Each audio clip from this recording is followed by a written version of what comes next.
4 முறை டெட்டு தேர்வு என்ற டெட்டு தேர்வை பாஸ் பண்ணியிருக்கோம்.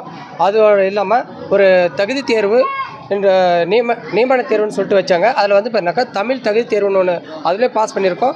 அதுக்கப்புறம் நியமன தேர்வு இன்னும் வச்சாங்க 2024ஆம் ஆண்டு. அதிலே பாஸ் பண்ணியிருக்கோம்.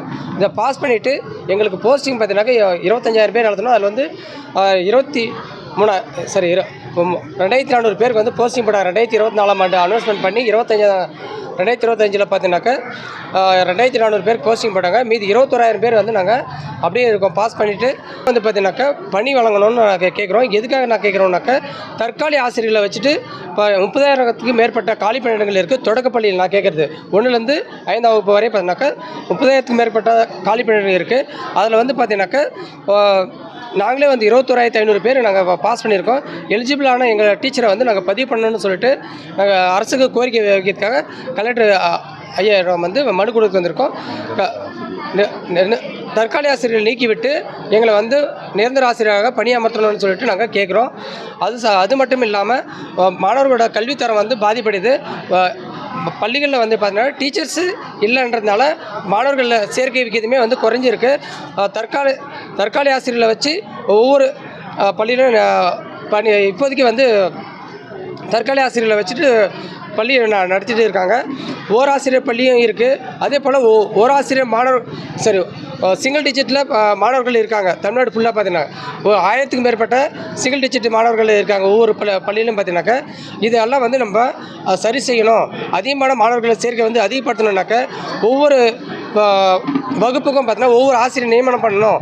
அப்படி 1லேருந்து 5ஆம் வகுப்பு வரையும் பார்த்தீங்கன்னாக்கா ஒவ்வொரு வகுப்புக்கும் ஒவ்வொரு ஆசிரியர் முறையில் நம்ம 5 ஆசிரியர்கள் நியமனம் பண்ணால் கூட ஒவ்வொரு பள்ளிக்கும் பார்த்தீங்கன்னாக்கா நல்ல ஒரு மாணவர் சேர்க்கையை அதிகப்படுத்தலாம்.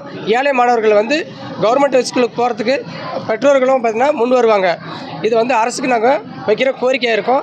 இது நாங்கள் 13 ஆண்டுகளாக 13 டெட்டுன்ற தேர்வு பார்த்தீங்கன்னா 13, 17, 19, 22 4 முறை டெட்டு தேர்வு பாஸ் பண்ணியிருக்கோம். இந்த டெட்டு தேர்வு பாஸ் பண்ணவங்களுக்காக தான் நியமன தேர்வை வச்சாங்க.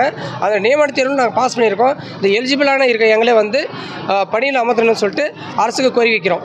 Thank you sir.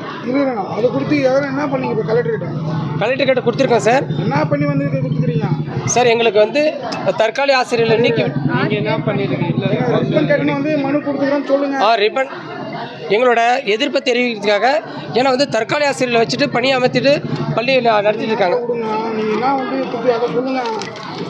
இந்த எதிர்ப்பை தெரிவிக்கிறதுக்காக தான் நாங்கள் வந்து என்ன பண்ணியிருக்கோம்னாக்கா ரெட் கலர் ரிப்பன் கட்டிட்டு நாங்கள் மனு கொடுக்க வந்திருக்கோம் கலெக்டர் ஆஃபீஸுக்கு.